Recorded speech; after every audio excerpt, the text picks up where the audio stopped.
مجبوره ښځه. ګرانو ملګرو، له دې دردونکې کیسې نه مخکې راځئ چې په دې خبر شو چې زموږ د ګناهونو په اړه الله تعالی څه فرمایي. الله تعالی فرمایي: ای زما بندگانو، تاسو اکثر شپه او ورځ کې خطاګانې کوئ او زه ستاسو ټول ګناهونه بخم.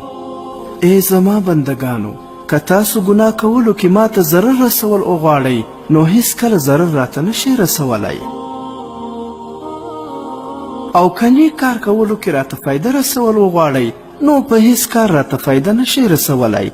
یعنی که تاسو ټول ګناهونه کول شروع کړئ نو زما خدایي ته نقصان نشئ رسولی، او که ټول اطاعت گزار جوړ شئ او عبادتګاره جوړ شئ نو زما په خدایي کې زیاتی نشئ راوستی، بلکې ګټه مو هم د ځان ده او تاوان مو هم د خپل ځان دی. راځئ چې قصه واورو. په یو زمانه کې مالدار سړی و چې ډیر ګناهګاره و. د یوې نیکې ښځې سره یې محبت و. د ډیر کوشش وکړو چې دا زما په قابو کې راشي، لیکن هغه د ده په قابو کې رانغله او دا مالدار سړی ناامیده شو. او یو ځل په دې ښځې ډېر د سختۍ وخت راغلی. یوه خوا ته پرې د رزق تنګي راغله او بل خوا د قرضونو نه تنګه شوه. خلکو ترې د پور مطالبه کوله، دا مجبوره شوه او دې مالدار سړي له راغله او خپل ټوله قصه یې ورته بیان کړه. هغه سړی ډېر خوشحاله شو او ورته یې وویل چې څومره مال غواړې هغه واخله، خو نن شپه به ما ته راځې. هغې ښځې ورته وویل چې ډېره ښه ده چې خلکو ته قرضه ورکړم، بیا به راشم. نو دې سړي ورته روپۍ ورکړې. دا ښځه لاړه او ټول قرض یې ادا کړو او د وعدې مناسب واپس په شپه کې دې سړي ته روانه وه. او د الله جل جلاله له ویرې نه یې په لاره کې ژړل او دا دعا یې کوله: ای الله، په ما سختي راغلې ده، زه ستا نه سوا د بل چا کومک نه غواړم او د ټولو نه لوی رحم کوونکی ته یې. ای زما ربه، زما د درد او د فریاد ځای ته یې.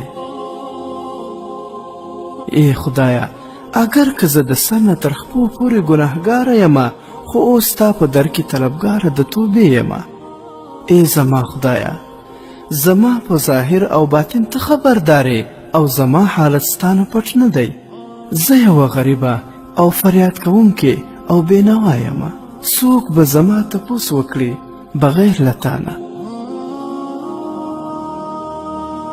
ای زما خدایه، زما دعا مه ردوه، په خپل فضل او کرم سره زما حفاظت وکړه. او بیا هغه مالدار سړي ته ورغله. دغه سړي د خپل ناکاره ارادې دپاره خپل مکان ښه خوشبویه کړی و. کله چې دا ښځه او سړی یو ځای کېنستل نو دې ښځې ورته وویل چې اول زما یوه خبره واوره، بیا چې دې څه زړه غواړي نو کوه یې. خبره دا ده چې ته په دې وخت اوس په ناکاره عمل خپل زړه خوشحالول غواړې او الله پاک ناراضه کوې.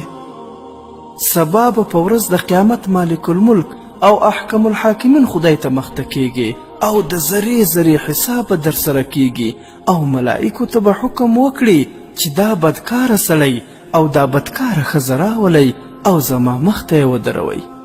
نو په دغه وخت کې به بیا څه جواب ورکوې؟ او زه د داسې حق الله چې هغه تمام مخلوق پیدا کړی دی او په ټوله مخلوق یې خپله تابعداري فرض کړې ده، او بیا داسې صاحب د قدرت دی چې په ساعت کې فقیر مالدار کوي او په یو ساعت کې مالدار فقیر کوي، او هغه هر وخت حاضر او ناظر دی او زموږ په حال خبردار دی. زه خو که تا ته راغلی یم خو د قرض غوښتونکو نه تنګه یم، که نه زه په دې ناکاره کار خوشحاله نه یم او نه مې چېرته کړی دی.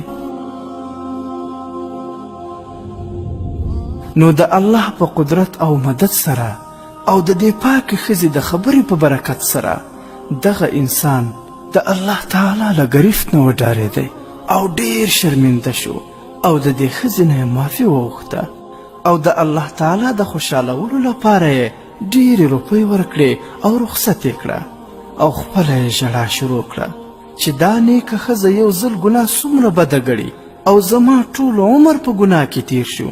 ای زما افسوسه، زه به الله ته څه جواب ورکوم؟ 3 شپې او 3 ورځې یې الله تعالی ته وژړل او ریښتونې توبه یې وایسته او د دې فاني دنیا نه رخصت شو. په دغه زمانه کې چې کوم پیغمبر و، الله تعالی هغه ته حکم وکړو چې ای زما نبی، زما دوست وفات شوی دی، ته ځان سره خپل دوستان واخله او د هغه غسل او کفن وکړه او لمونځ د جنازې پرې ادا کړئ. ای زما نبی، دا هغه بنده دی چې دی په ګناه قادر و او زما له ډار نه یې پرېښوده او دی زما په مخ کې ډېر شرمنده دی.